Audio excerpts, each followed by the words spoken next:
Before we speak of suffering, let us first speak of who she was, because the world will try to define Nkem by what happened to her, by the pain, the abandonment, the years of struggle. But that is not where her story begins. It begins earlier. It begins with who she was before the storm. Nkem Adaora Obi was 22 years old when she married Obinna Eze. She was the second daughter of a schoolteacher father and a fabric trader mother. She was not the most beautiful girl in the village, though she was lovely, but she was widely agreed to be the most capable. She could stretch a bag of rice for 2 weeks. She could settle an argument between quarreling neighbors with 3 sentences. She laughed easily and worked harder than any man on the compound. Her father used to say, "Since she was small, Nkem has carried herself with purpose. She is capable of anything." She had married Obinna with her eyes fully open. He came from a prominent family. His father was the Igwe's cousin, which gave him the informal title of prince, though it was more tradition than palace. He was handsome in the bold way of men who know they are watched. He had a government job, a motorcycle, and a voice that filled a room. Nkem's mother had approved. Her father had hesitated. "You are sure about this man?" I am, Papa. He is proud, yes, Tao, but I can work with proud. Proud men just need to be loved correctly. Pride is like fire, Nkem. In the right place, it warms a home. In the wrong place, it burns it down. Watch which way the wind blows in that house. Yes, Papa. I promise. She kept that promise. She watched. She adjusted. She built. For the first year, the marriage was not unhappy. Obinna was proud, yes, but he was also capable of tenderness. A hand on her back when she was tired, a joke that made her laugh until she had to sit down. They were not a perfect match, but they were working. And then she gave birth to her first daughter. A girl. Is she not beautiful? Yes, she's fine. We will have a boy next time. It was a small thing, just a sentence, but Nkem's father's voice came back to her in that moment. Watch which way the wind blows. And she felt, for the first time, the faintest chill. They named the girl Adaeze, my firstborn daughter. Firstborn daughter.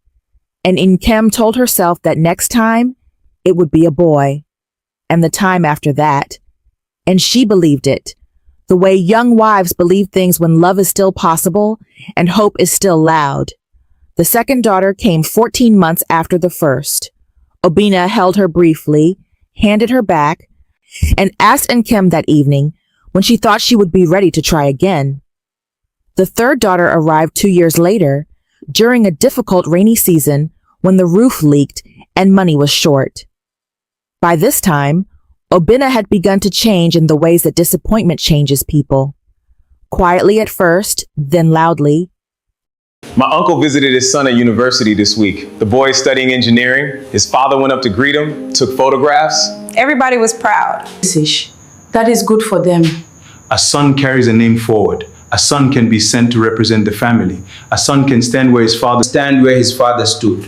What will these girls do? They will marry into another man's house and forget where they came from. The Eze name can be carried by a daughter as well as a son if the daughter is raised to carry it. And I intend to raise daughters worth carrying. Obinna says nothing, but he pushes back from the table and goes outside. The 3 girls look up briefly, then go back to their food. Adaze glances at her mother. Nkem meets her eyes and gives the smallest nod, the silent language between mothers and daughters that says, "We are fine. Do not be afraid." The fourth daughter arrived when Nkem was 27. This time, Obinna did not come to the hospital at all. He heard the news by phone, said nothing for a long moment, then said, "I see," and ended the call. When Nkem came home with the baby, he was sitting in the yard with a bottle of palm wine and 2 of his cousins. He did not stand. He did not come over. Nkem walks past him into the house, the newborn pressed to her chest. She does not look at him. One of the cousins nudges Obinna. Low voice, grinning uncomfortably. Another one, eh? 4 daughters now. The house is full of women, flat voice. Yes.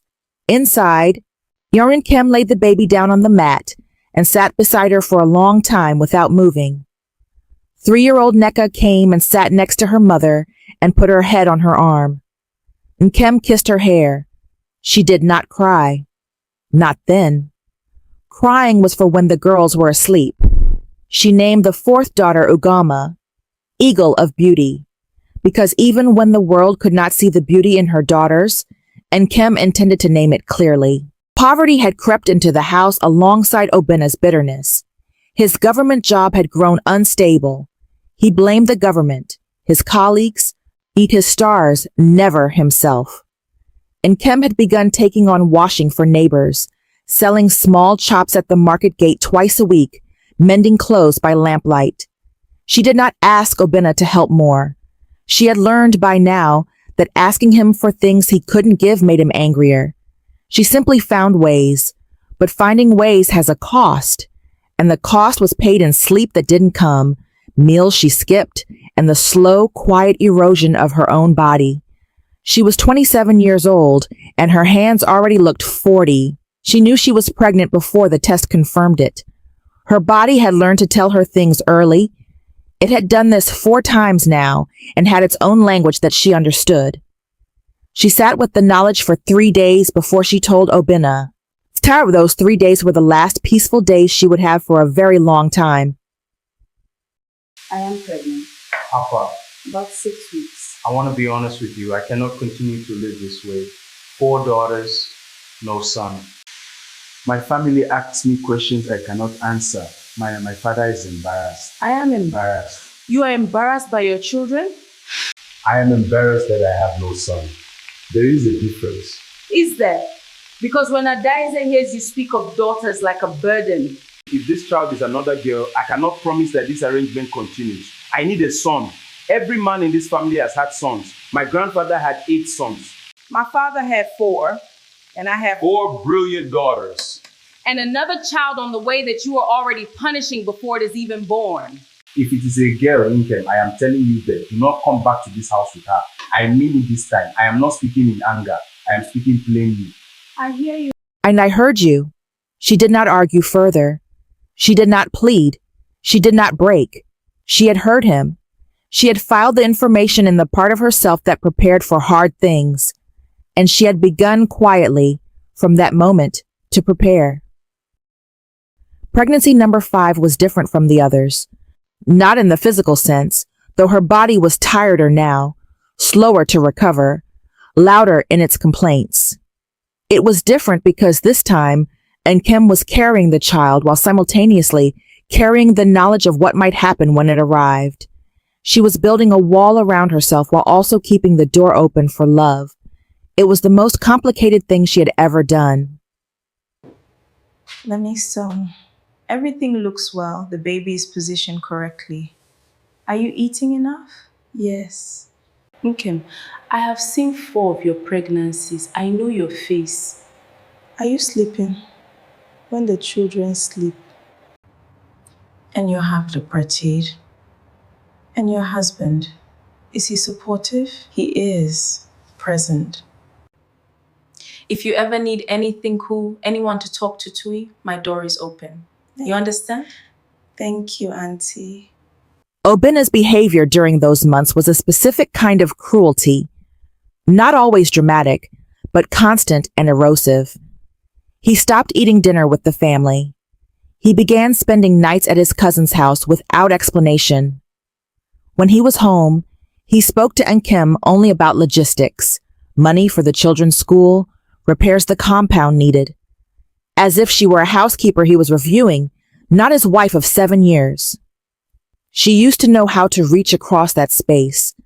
There had been years when she could have put her hand on his arm and felt the tension drain out of him, when she knew the exact sentence that would make him turn and look at her again. She had lost that language gradually, the way you lose a language you stop speaking, not in one moment, but word by word, until one night you lie in the dark and realize you can no longer say the thing you most need to say. Nkem turns onto her side, facing the window. She watches the rain hit the glass. Her hand rests on her belly instinctively. The baby moved. She felt it, an elbow, or perhaps a knee, pressing outward into her palm. She pressed back gently. It was the oldest conversation, the one she could always have. Interior, the main room a month later. Nkem is teaching Adai Azi, her reading. Nneka and Obiajili chase each other noisily. Ugama, a barely walking, crashes into the table and sits down abruptly, then laughs. The house is chaos and warmth. Her daughter saved her during those months, not dramatically, just through the ordinary miracle of their existence, their noise and their need, and the way they ran to her when they fell, and the way they reached for her hand in the dark, and the way Adaze, 6 years old and already half her mother's caretaker, would sometimes just sit next to her and put her small head on her arm without saying anything at all. These things, these small, constant things. Exterior, the market. Nkem sells small chops at her usual spot, her belly enormous now, maybe 8 months along. A market woman across the row calls over, "Nkem, when is the baby coming? You are carrying it low." They say that means a boy. Several other women murmur in agreement and interest. Nkem smiles patiently. The baby will come when it is ready, and it will be welcome either way. "Ah, but surely you want a son this time, for Obinna's sake. Give that man something to celebrate." Nkem looks at her. Her smile does not waver, but something behind it grows very still. "My daughters give me things to celebrate every single day.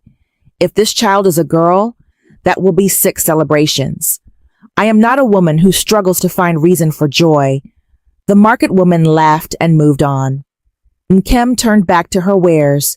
She was shaking very slightly, not from fear, from the effort of constantly, quietly defending her children's right to exist in a world that had already decided they were the wrong kind. Interior, government general hospital, late night, and the labor began on a Thursday evening, 2 weeks early. Nkem had been washing the girls' school uniforms when the first contraction came, sharp and certain, the body's announcement that time had arrived. She called out to Obinna, who was in the yard. He came inside, looked at her face, and went to find the car keys. He did not speak during the drive. The radio played High Life at low volume. She counted her breaths against the seat. Interior, hospital entrance. Obinna stops the car but does not park. Nkem gets out slowly, holding the doorframe. "Are you coming in?" Staring ahead at the road. "I have things to do. The nurses will handle it. It is your child being born tonight. Call me when it is done." He drives away before she can respond. She stands at the entrance alone, a bag in her hand and a contraction building in her chest. A young nurse comes out and sees her. "Young nurse? Mama? Come, let me help you inside." The labor lasted 8 hours. 8 hours in a hospital room that smelled of antiseptic and old paint, where the generator cut out twice and someone brought candles, where a woman in the next room wept loudly and then suddenly did not, where Nkem gripped a stranger's hand, a nurse named Amara, who was barely 25, and did the ancient and enormous work of bringing life into the world. Interior, the delivery room. The lights are low. Nurse Amara stands beside Nkem, who is in the final stage of labor. "Almost. You are almost there. You are doing so well. Breathe." Nkem grips the bed railing. Her face is controlled, not peaceful, but focused. In the way a person is focused when they are doing something that must be done, and done well. Through gritted teeth. "Is there someone waiting outside?" "My husband. Nobody is outside right now. But I am here. I am right here." It was a simple sentence. I am right here. But it was the thing Nkem needed to hear, and it was said by the right person in the right moment, and sometimes that is all grace looks like. One person staying when they did not have to. The baby cries. a strong, clear, indignant sound. Nurse Amara, smiling, holds the child up and then looks at Nkem with an expression of gentle, careful honesty. It's a girl. She is perfect. She has all her fingers and toes, and she's absolutely furious about being here. She is perfect. Nkem stares at the ceiling for a long moment, and then she turns and opens her arms. Give her to me. The baby is placed on Nkem's chest. She looks down at the small creature, red-faced, fists clenched, already fighting. And her face does something complicated. Grief passes through it. Then love. Then something fiercer than both, whispering, "Hello, hello, my own. You are not a mistake. You are not a mistake. You are exactly what God sent." She named her Chisholm. God is with me. Not as a declaration of triumph, not yet, but as a decision. A commitment she was making to herself in a delivery room at 2 a.m. with no husband and no family, and nothing guaranteed. God is with me. I choose to believe that. I choose it now, even here. Nurse Amara steps out to call Obinna. We see her face as she makes the call. She says, "A girl," into the phone. A pause. Then, "Sir, she is healthy and the baby is healthy." A long pause on the other end. Then the line goes dead. Amara holds the phone for a moment, then puts it down carefully, the way you put down something fragile that is already broken. He did not come that night, or the next morning. Nkem lay in that hospital room for 24 hours with her newborn daughter and not a single person who loved her. Not her husband, not her family, who lived in another state and did not yet know. Just Nurse Amara, who checked on her every 2 hours, and Chisholm, who nursed fiercely and slept without apology, and whose small chest rose and fell with the absolute confidence of someone who did not yet know that the world had opinions about her existence. Exterior, the Ezo compound, 2 days after the birth. She came home on a Saturday. In the morning was bright and hard-edged, the kind of morning that has no softness in it. Nkem had one bag, her hospital bag, and Chisholm strapped to her back in a wrapper, and 4 daughters waiting for her inside. She came through the compound gate and found a new padlock on the front door. Nkem stands at the door, key in hand, trying the lock. It does not open. She tries again. Then she steps back and looks at the new padlock. Silver, recently bought. She stands very still. Obinna appears from the side of the house. He is dressed. His face is set, prepared, the face of a man who has rehearsed what he is about to say. "I told you. I was not speaking in anger. I told you clearly," very quietly. "Obinna, I've just come from the hospital. I have a 2-day-old child on my back. I know, and I am sorry for that. But I made myself clear before the birth, and I am a man of my word, a man of your word. Your daughters are inside that house. Your daughters, Obinna. They are your daughters now. That is what you chose," voice rising slightly. "I did not choose the sex of my children. No woman does. You know this. The biology, even your cousin who works in the laboratory explained, louder. I don't want to hear about biology. I don't want a biology lecture in my own compound. I am telling you, this arrangement is over. The things inside are packed. Take your children and find your way." The door opens from the inside. Adaise stands there, 6 years old, in her school dress. She looks at her father. She looks at her mother. She looks at the bag on the ground. "Mama? Are you coming in now?" Obinna steps in front of the door. Adaise looks up at him. "Daddy, let Mama in." Not looking at her. "Go inside and wait."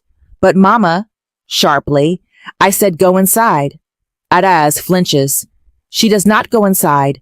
She walks to her mother and stands beside her. Behind her, Neka and Obiageli appear in the doorway. All 4 daughters, one way or another, move toward their mother. What does it mean when a 6-year-old stands beside her mother and refuses to go inside a house where she is welcome because her mother is not? It means something has already been decided. In the bones, in the blood, in the first and deepest loyalty. It means that daughters know who they belong to before they have the words for it.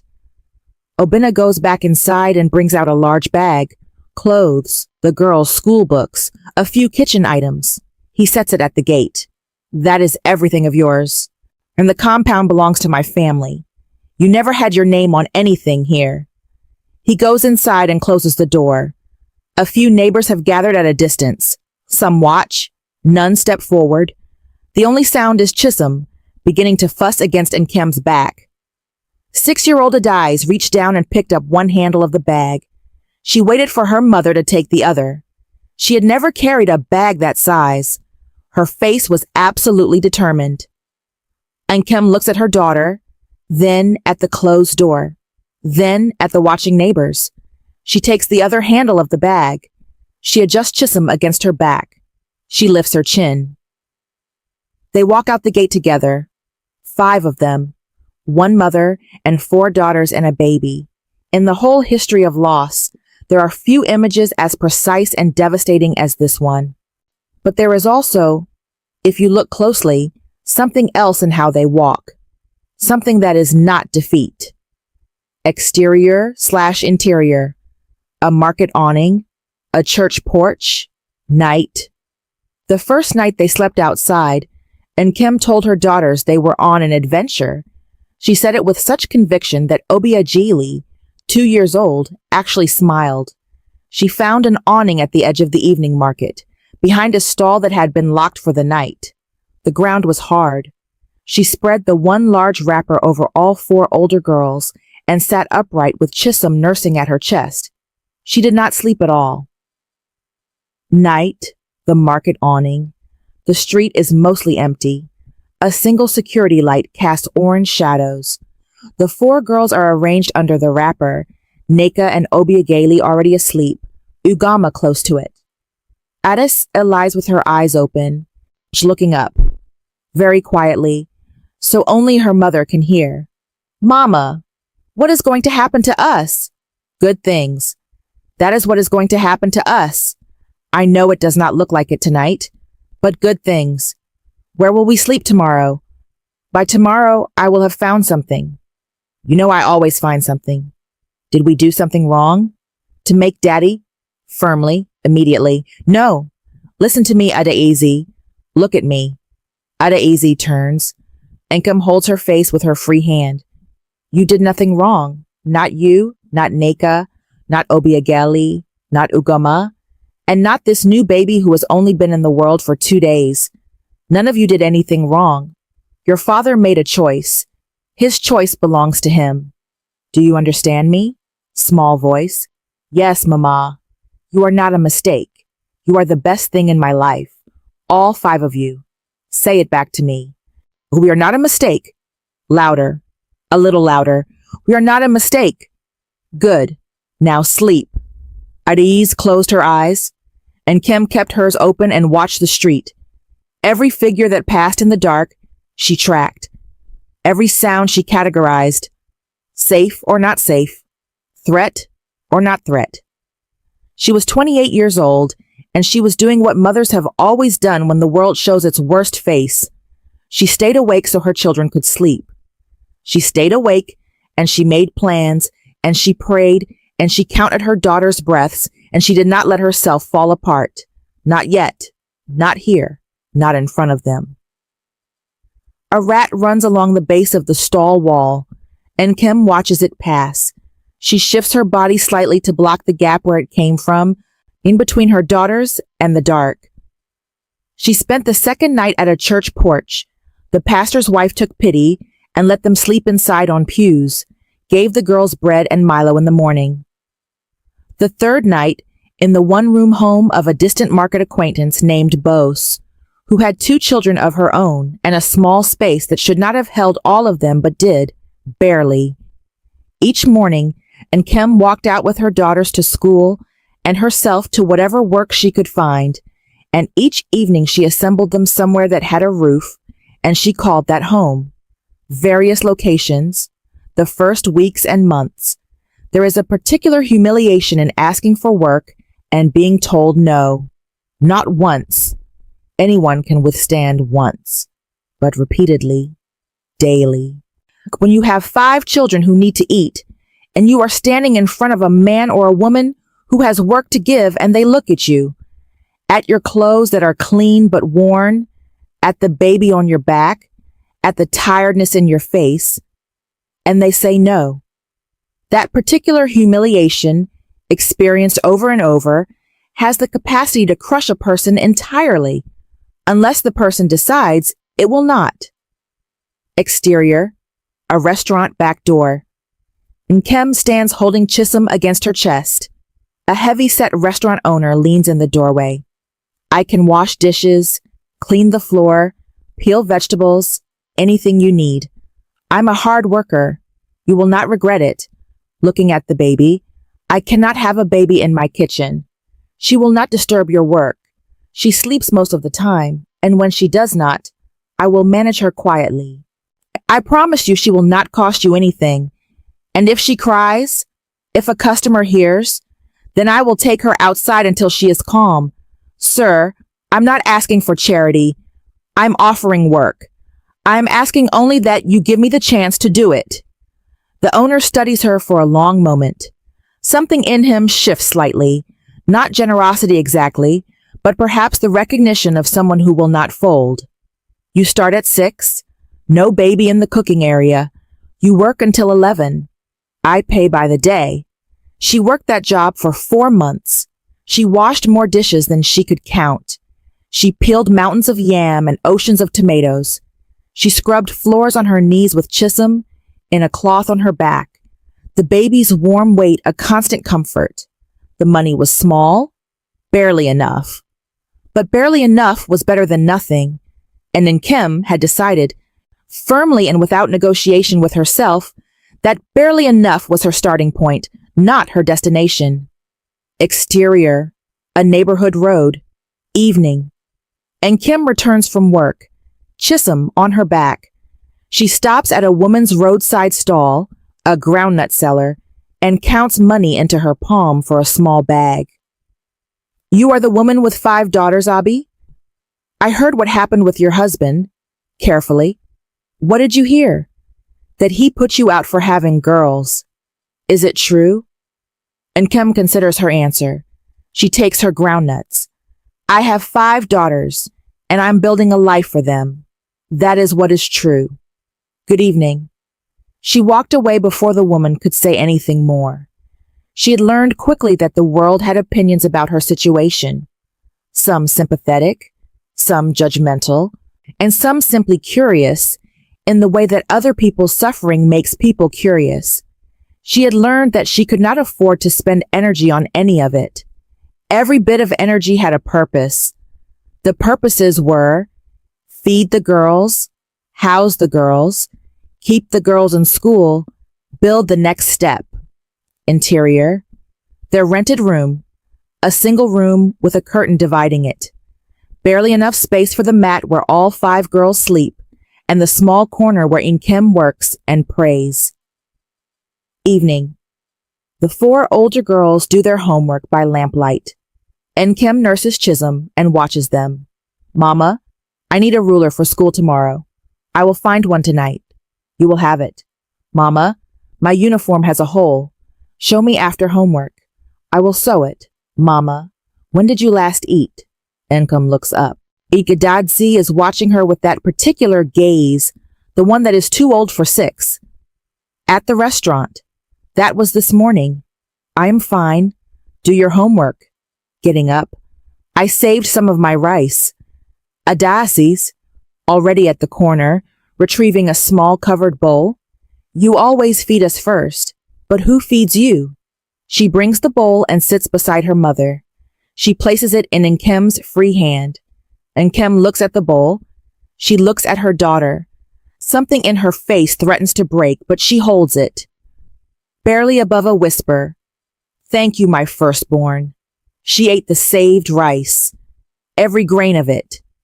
Because to refuse would have been to reject the love in the gesture, and she had never once in her life refused her daughter's love. It was, after all, the only currency she had never run out of.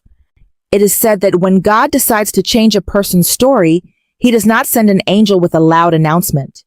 He sends an ordinary woman at an ordinary market with a cup of tea and an open door. In Nkem's story, that woman was Mama Ifeoma Okonkwo, 55 years old, market trader, widowed, small and round and loud and sharper than any knife in her stall. Interior, Mama Ifeoma's home, modest but solid, a well-ordered sitting room. Mama Ifeoma sits across from Nkem, who has stopped crying but whose eyes are still raw. Between them, 2 cups of Lipton tea. Through the window, the evening market sounds. Tell me from the beginning, and don't leave out the hard parts, so Nkem told her. Not the edited version she had been giving neighbors and acquaintances, the brief, practical summary that kept sympathy at arm's length. And she told her the whole thing, the marriage, the daughters, the mounting cruelty, the ultimatum, the hospital, the padlock, the nights outside, all of it. It took almost an hour. Mama Ifeoma did not interrupt. She only refilled the tea once. When Nkem finishes, Mama Ifeoma is quiet for a long moment. She looks at her hands. When my husband died, he was 39, heart.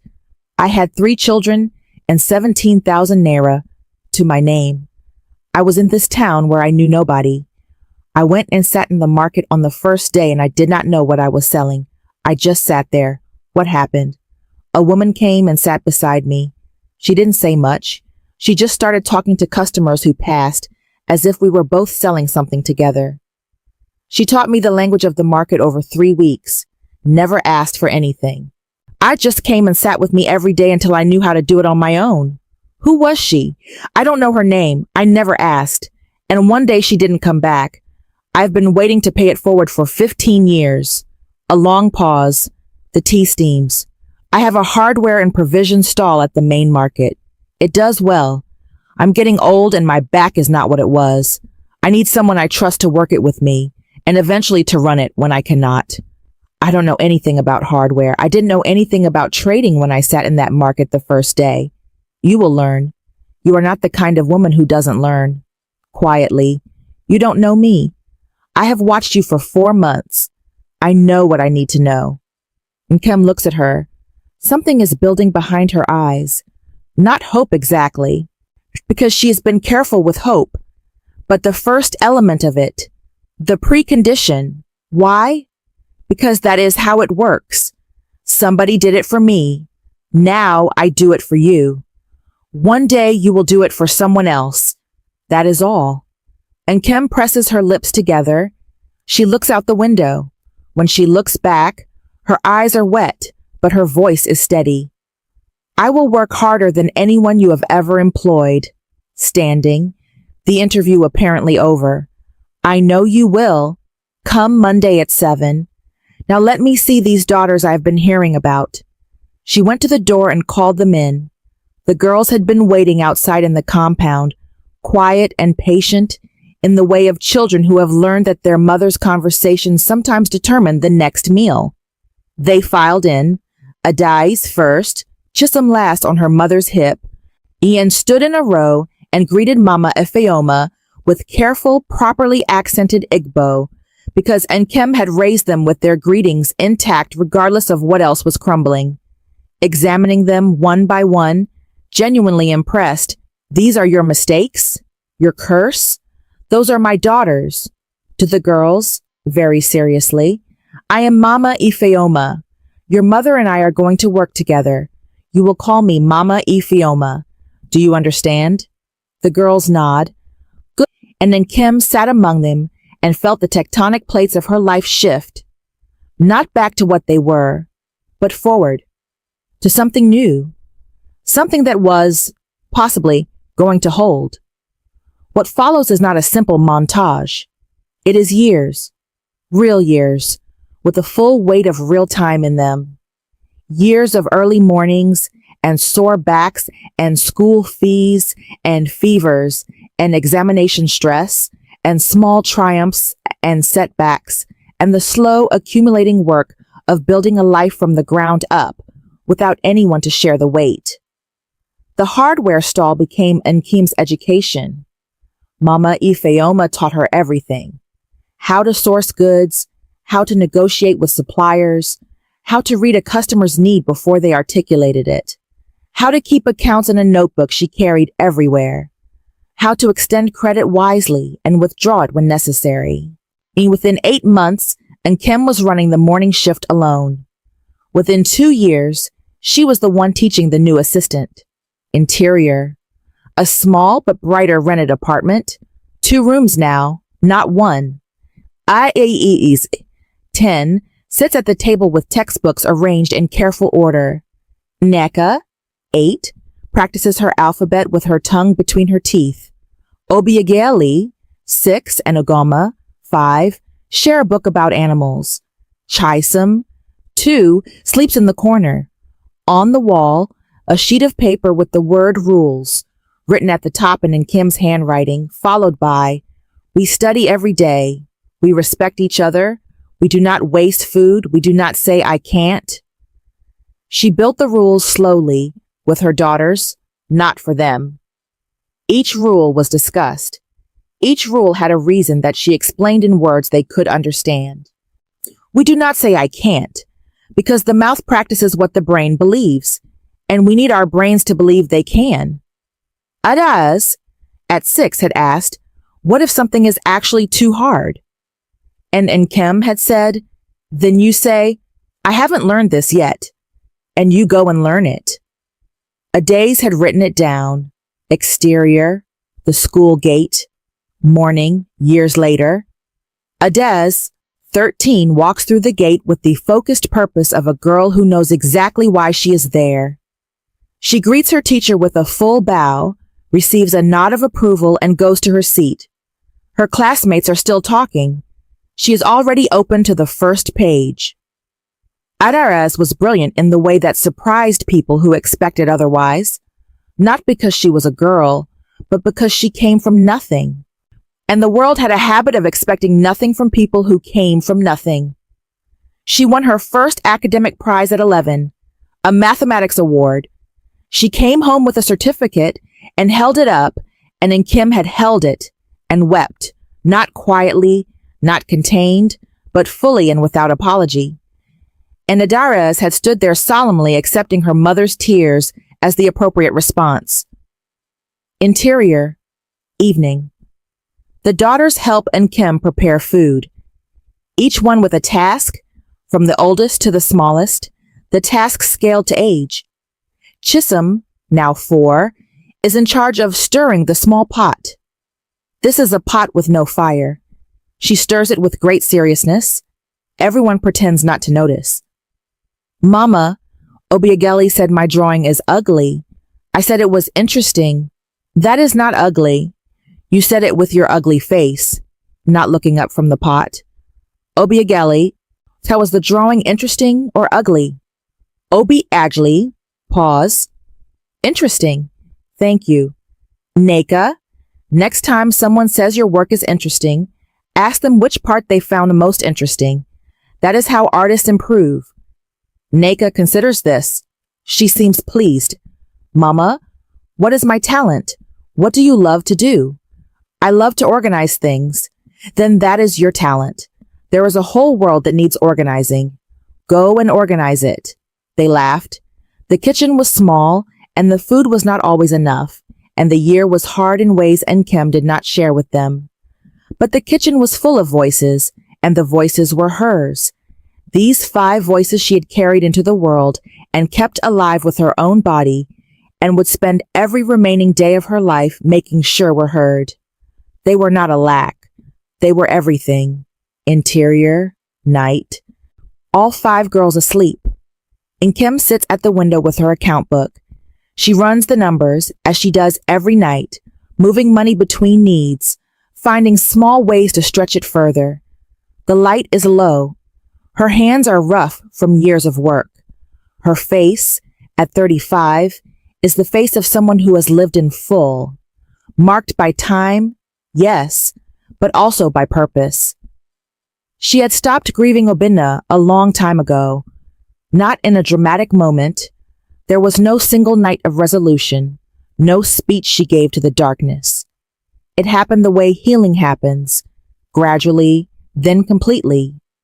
One morning she woke and realized she'd not thought about him in 3 days, then a week. Then she thought about him only when one of the girls said something that sounded like something he would have said, except it was always different. It's because they said it without cruelty. Obinna did not waste time. 6 months after he threw out his family, he had found a new woman, younger, from a family that considered his title worth more than his bank account. Her name was Adana, 24. She was pleasant enough, nervous in his presence in the way that seemed to him like respect. He liked that. Interior. A larger, recently rented house. Obinna and Adana at dinner. He is relaxed, the posture of a man who believes he has corrected a mistake. Adana eats carefully, watching his face. My father is coming next week. I want everything in order. Yes, I'll prepare. And when you give me a son, everything changes. My father will finally see that I handled things correctly, softly. And if it is a girl first? A brief silence. Obinna puts down his fork.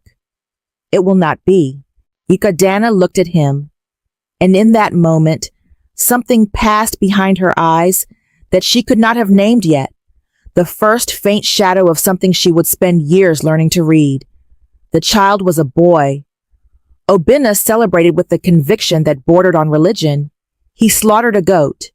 He invited his cousins and his father, and he stood in the center of the compound and held his son up like a man who had just won a war. He named him Chukwuemeka. God has done great things. He said it to anyone who would listen. God has done great things. Exterior, the compound, the naming ceremony, men congratulating Obinna. His father, 65, clasps his son's shoulder with visible pride. Now you are complete. Now you are a real man with a real family, swelling with pride. Yes, father. The other thing, those girls, it is forgotten. Yeah, it was a waste of years, but you have corrected it. The easy name will continue.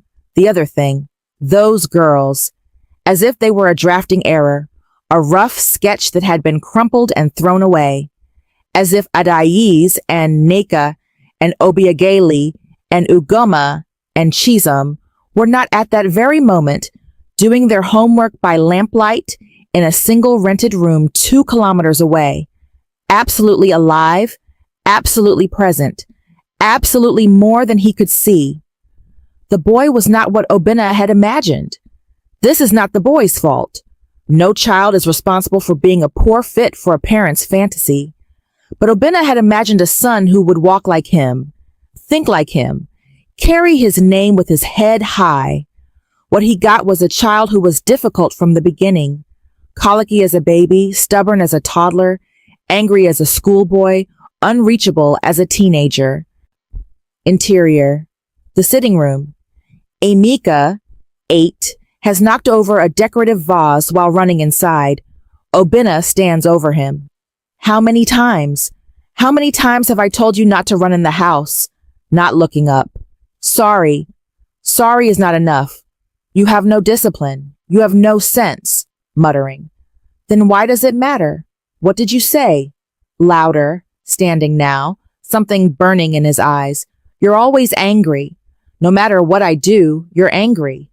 So why does it matter?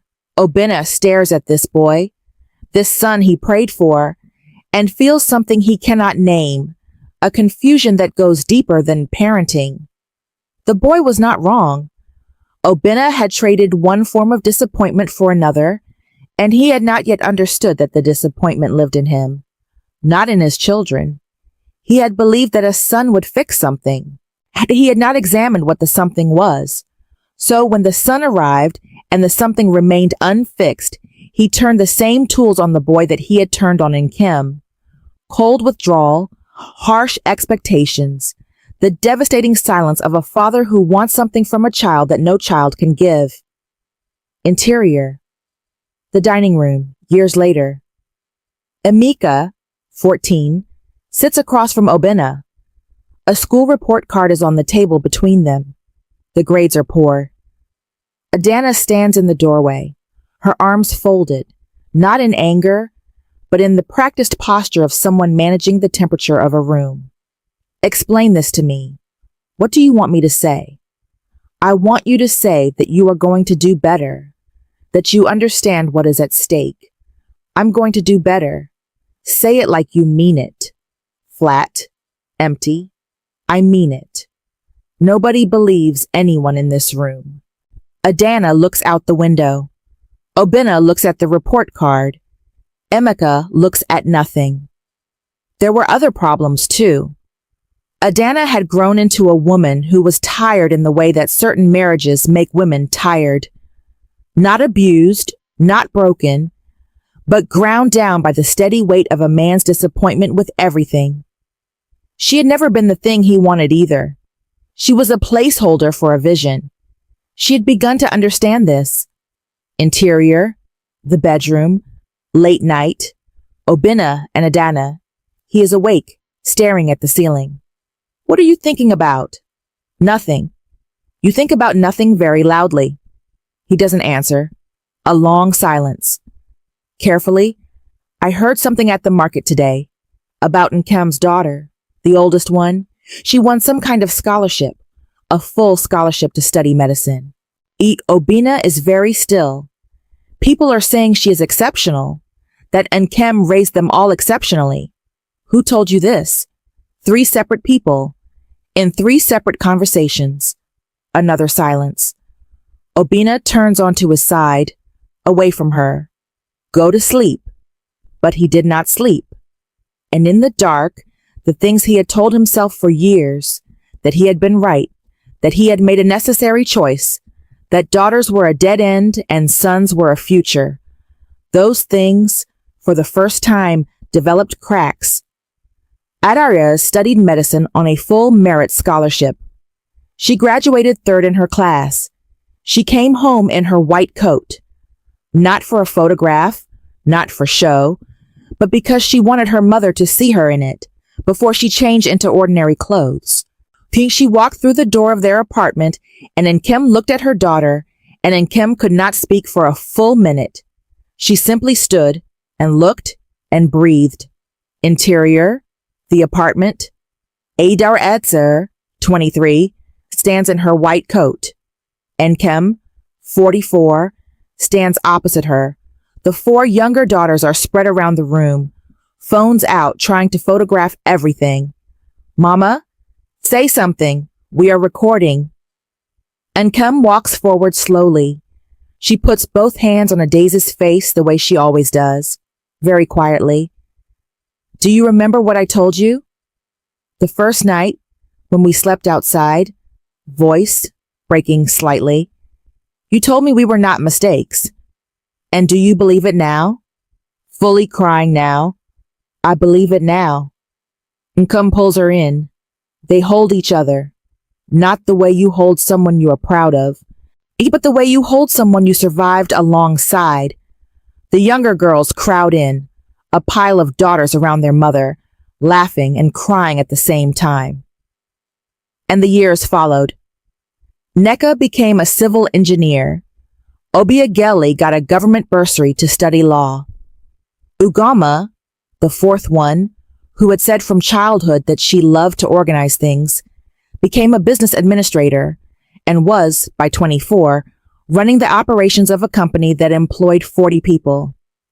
And Chisom, the 5th daughter, the one who was supposed to never come home, won an international scholarship to study in Abuja and then in London, and came back speaking 3 languages with a grace that would have made her grandfather weep with pride.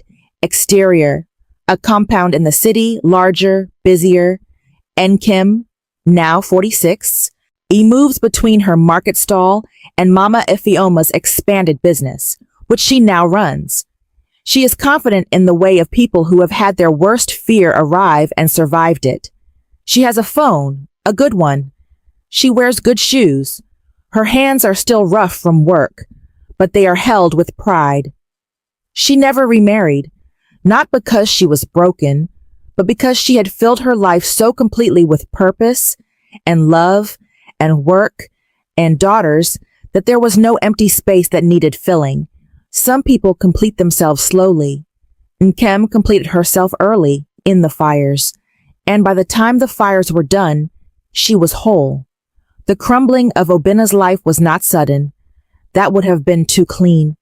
It was gradual, a slow unraveling of each thing he had placed his hope in, one thread at a time.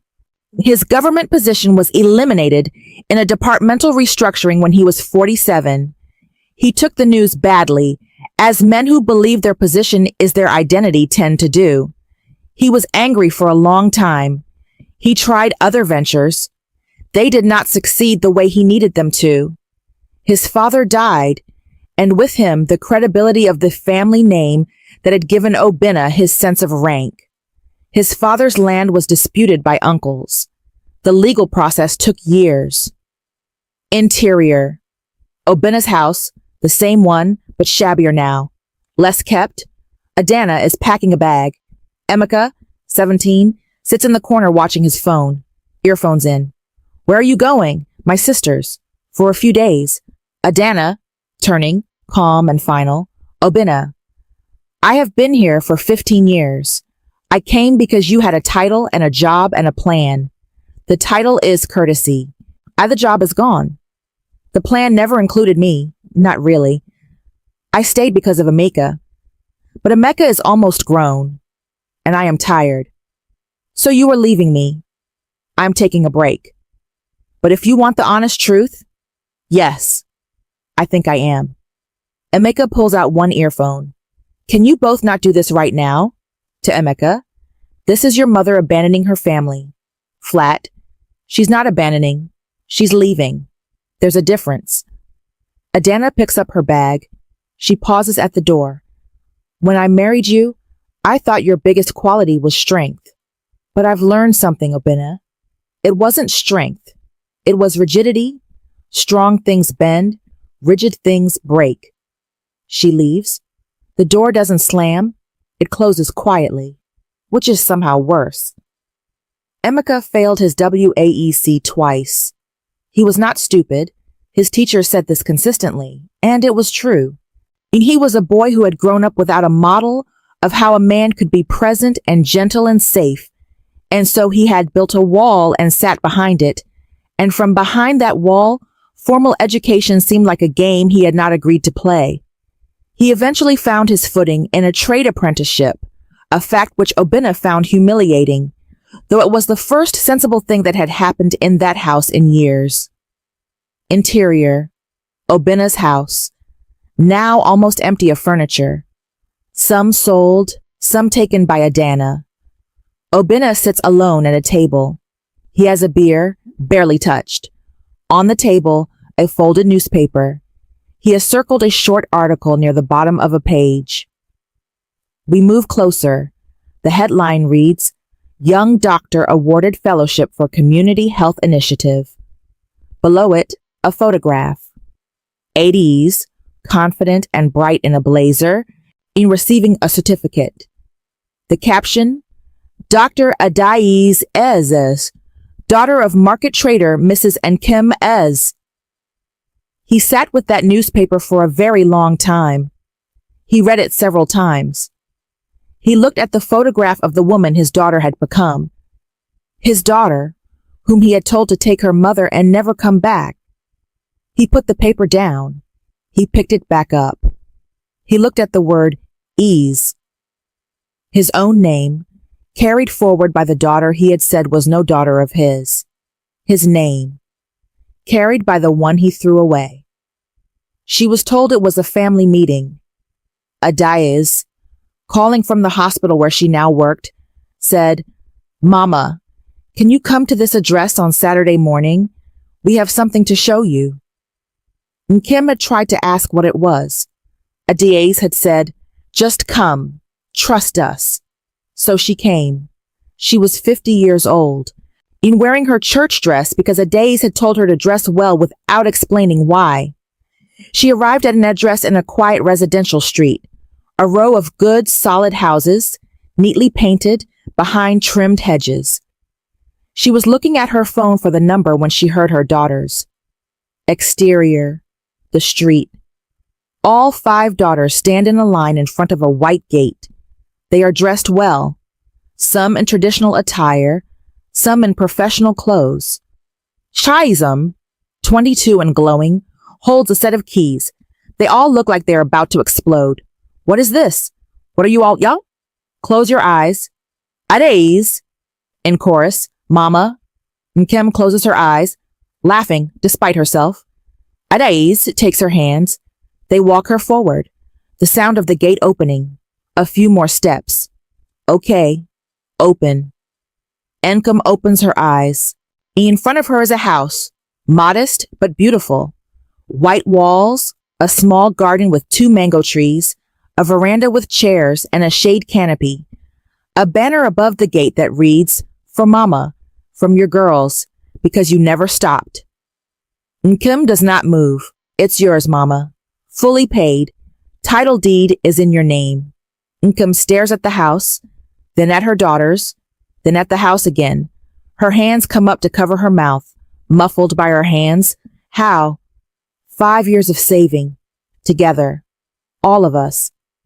Every time we got paid, we put something aside. We planned it together. We wanted you to have somewhere permanent. Somewhere that is only yours. That no one can take. Nkem's legs go unsteady. Chisholm and Neka each take an arm. She stands between her daughters, or holding herself up with them. Voice cracking completely. I slept outside with you. I slept outside with you. Do you remember? We had one wrapper between all of us. We remember. I used to watch you sleep and pray that whatever I was doing was going to be enough. It was enough. It was more than enough. You were more than enough. Nkem pulls each daughter in. First Ades, then Neka, then Obiageli, then Ugoma, then finally Chizam, the 5th one, the one the world had said should never come home. She holds Chisholm the longest. To Chisholm, very quietly, when you were born, your father said you were a curse. I want you to look at this house and know, you are the opposite of a curse. You are the fulfillment of one. Chisholm cannot speak. She holds her mother tighter. They walked into the house together, all 6 of them, through every room, and Nkem touched the walls the way you touch something you cannot quite believe is real. In the kitchen, she opened every cabinet. In the main bedroom, her room, with a real bed and a proper window, she stood for a long time looking out at the mango trees. She had slept under a market awning with her 4 daughters and a 2-day-old baby. She had eaten half portions so her children could eat full ones. She had walked back and forth across the city until the soles of her slippers had no soles. And now she was standing in her own bedroom, in a house that her daughters had bought with the money they earned from the lives she had made possible, looking out at mango trees. You can call it justice if you want. You can call it reward, or blessing, or simply the long arc bending. Nkem called it none of these things. She just stood at the window and breathed, and for the first time in 22 years, she did not make any plans. She simply existed in the moment, and the moment was more than she had dared to hope for. In a community, nothing stays private. The story of Nkem's daughters, 5 girls thrown out with their mother, who had grown up to buy her a house, moved through the markets and the churches and the compounds the way good stories do, with speed and a kind of collective satisfaction, as if the community had been waiting for this particular ending for 22 years. Exterior. Mama Ifeoma's market stall. Mama Ifeoma, now 77, sits in a high-backed chair that her joints require. Nkem stands beside her, both of them listening to a customer tell the story as if they do not already know it.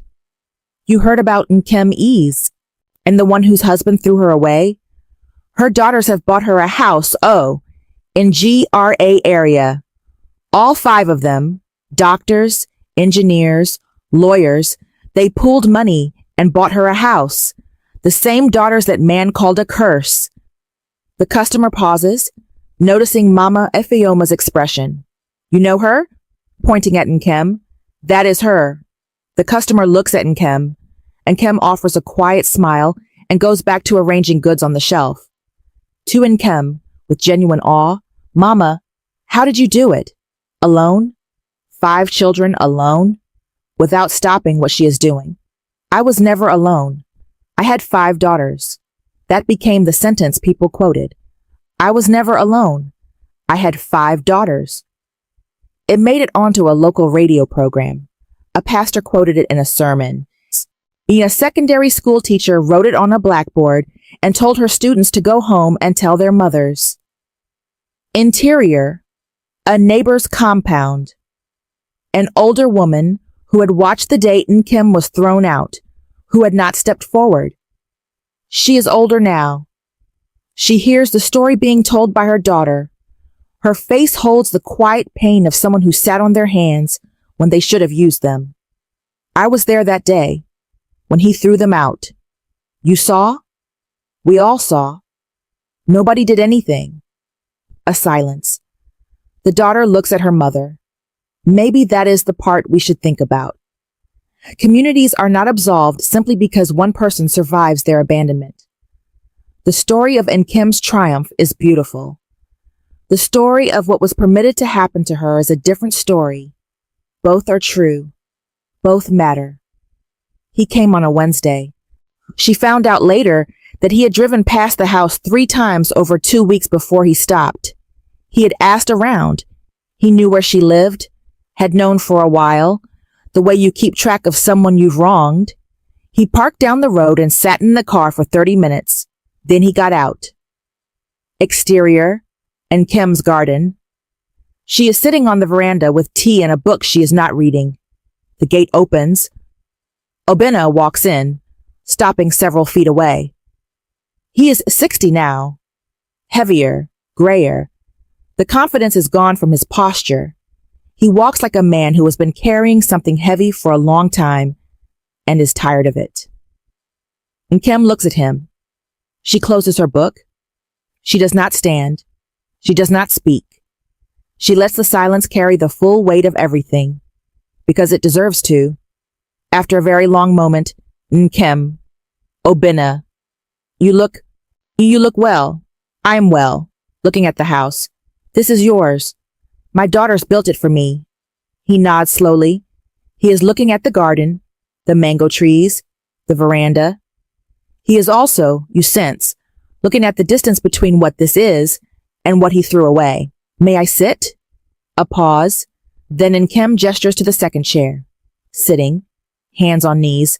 It has been difficult these past years. You have probably heard some of it. I hear things. Adana left. Emeka he is finding his way.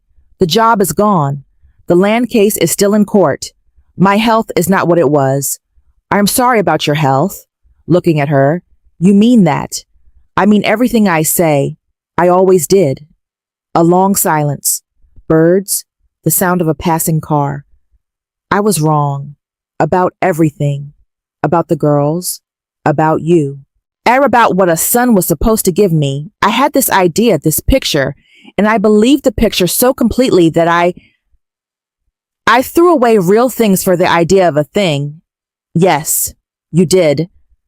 I need to ask, is there any forgiveness for that? I'm not asking to come back. I'm not asking you to take me back. I'm just asking if I can be forgiven.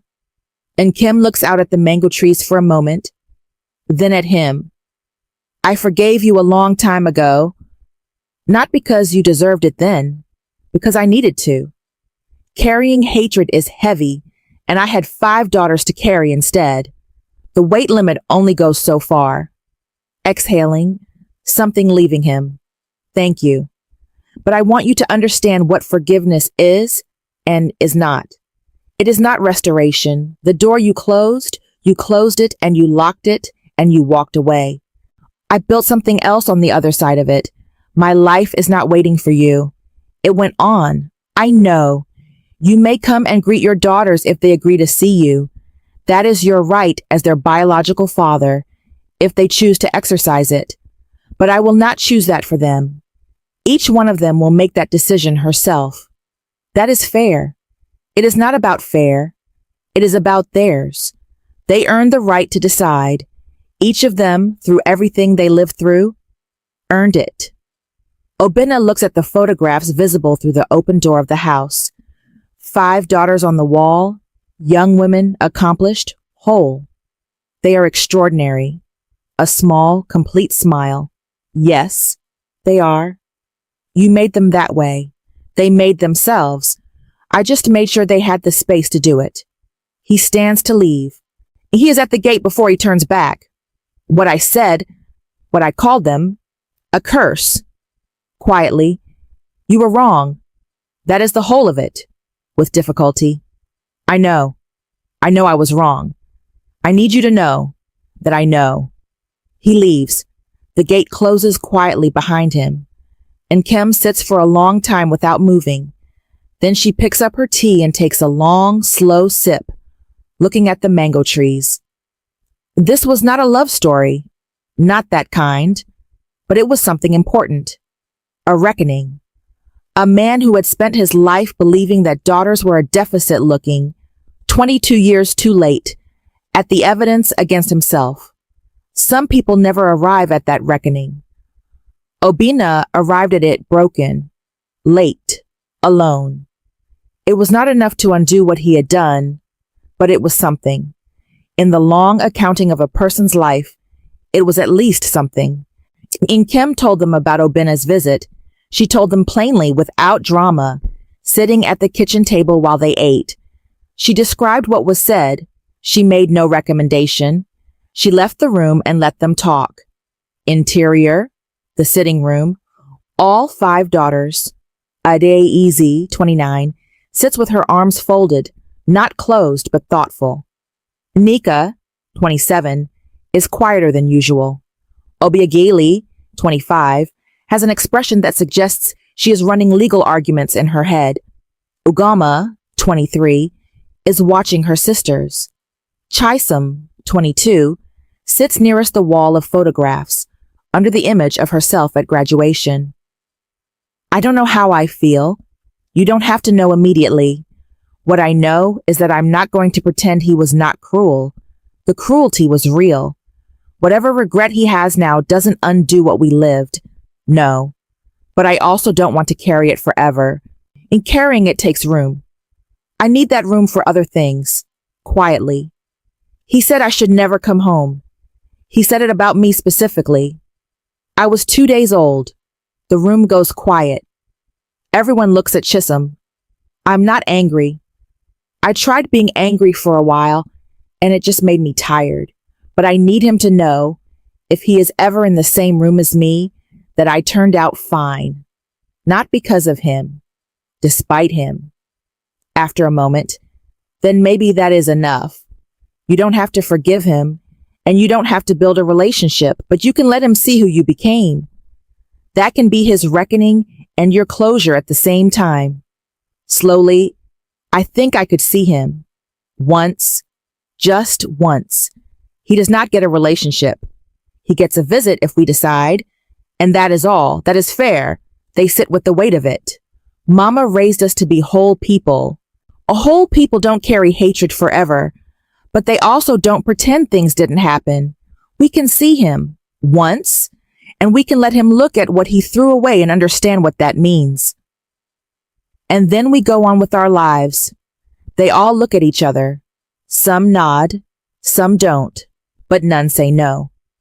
They did see him, eventually.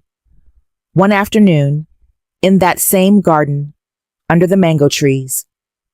Obinna sat before 5 women who were the living evidence of his failure to see clearly, and he looked at each of them and what he saw in their faces: health, purpose, wholeness, the absolute absence of bitterness, was worse and better than anything he had prepared himself for. Worse, because it showed him exactly what he had given up. Better, because it meant they had not been destroyed. He had not destroyed them.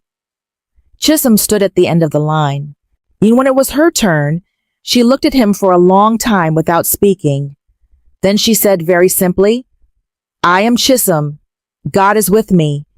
My mother named me that in the hospital, alone, with no one there but a nurse.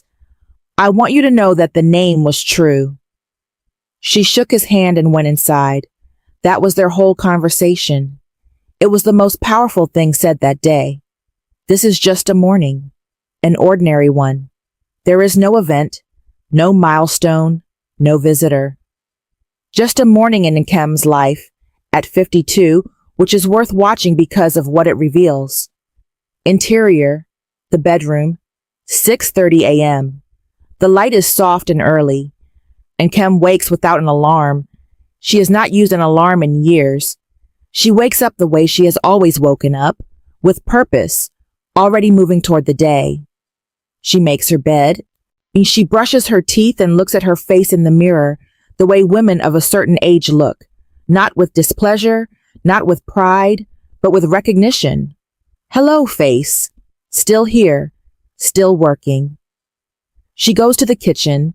She makes tea with 2 teaspoons of peak milk and no sugar, the way she has taken it for 20 years. She stands at the window with the cup and looks at the mango trees in the early light.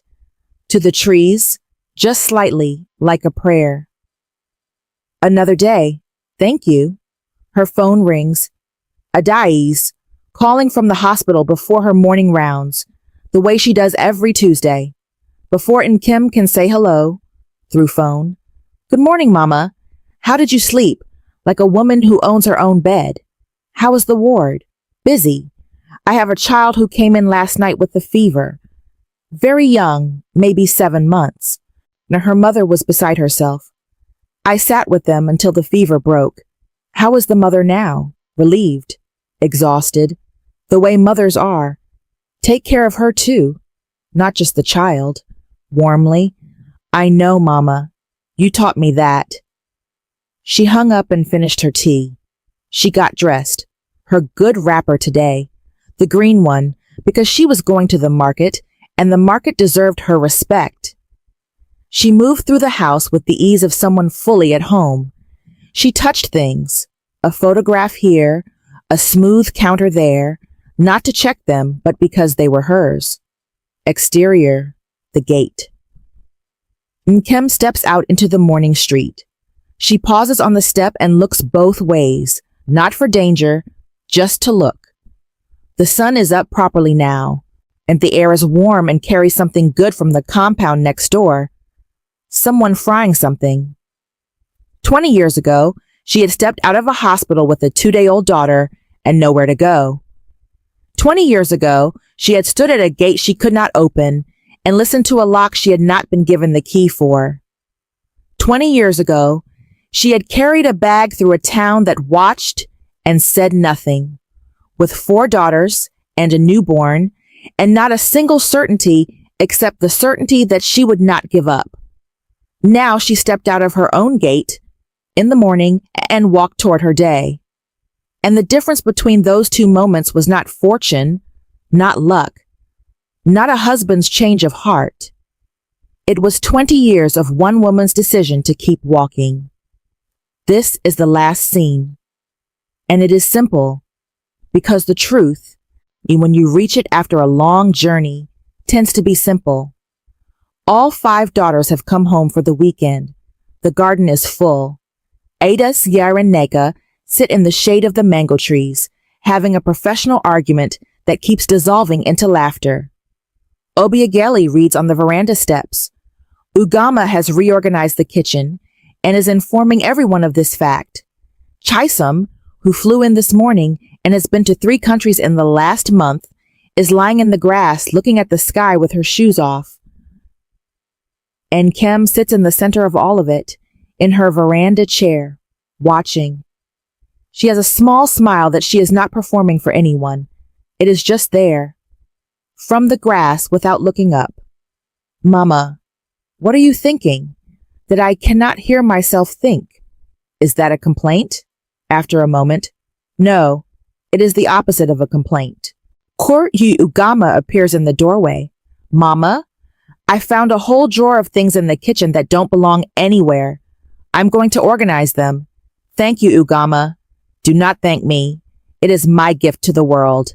She disappears back inside. Everyone laughs. The afternoon light is thick and golden. It catches the mango trees and the white walls and the faces of the daughters and turns everything gentle. Eddies gets up and comes to sit on the step nearest her mother, leaning close. Mama, are you happy? Nkem turns to look at her firstborn, the first one, the one who sat beside her in the hospital 7 years before the others, who picked up the other end of the bag, who saved rice. She looks at her for a long moment. I am more than happy. Happy is for people who haven't been through anything. I am full. I am completely, entirely full. Eddies takes her mother's hand, holds it. Good. You should be. There is a saying in Igbo, Onye Watara, Oji Watara Ndu. The one who brings cola brings life. It speaks to the act of offering, of bringing something to another person that sustains them. Nkem had brought life to 5 daughters, not in a single moment, not even in the labor room, though that was part of it. She had brought life daily for 22 years, in the form of food found and shelter kept, and school fees stretched, and love given with full hands, even when everything else was empty. And they had brought it back to her, interest and more. The world had called them a curse, and they had become a home. The world had said daughters could not build a legacy, and they had built one out of gratitude and sacrifice, and a mother's stubbornness, and the simple truth that love, when it is real and given without conditions, does not have a gender. Obinna had wanted a name to continue. His name continued. Through the daughters he called his, even in the moment of abandoning them. Through the Dr. Ease, who treats children in the public hospital. Through the engineer Easy, who builds bridges. Through the barrister Easy, who argues for those with no voice. Through Ugama Ezi, who organizes the world. Through Chisholm Ezi, who stands in international rooms and speaks for her country and carries her name, his father's name, with a grace he never earned but received anyway, because daughters are not built from what they are given. They are built from what they choose to do with what survives. Time the sun descends, the garden fills with the last warm light, and Nkem sits among her daughters and does not move to go inside. There is no urgency. There is nowhere else to be. This, right here, exactly this, is the destination. She was never abandoned. She was redirected. Redirected toward the only love that never failed her. The 5 daughters who were, and always will be, her life's truest legacy.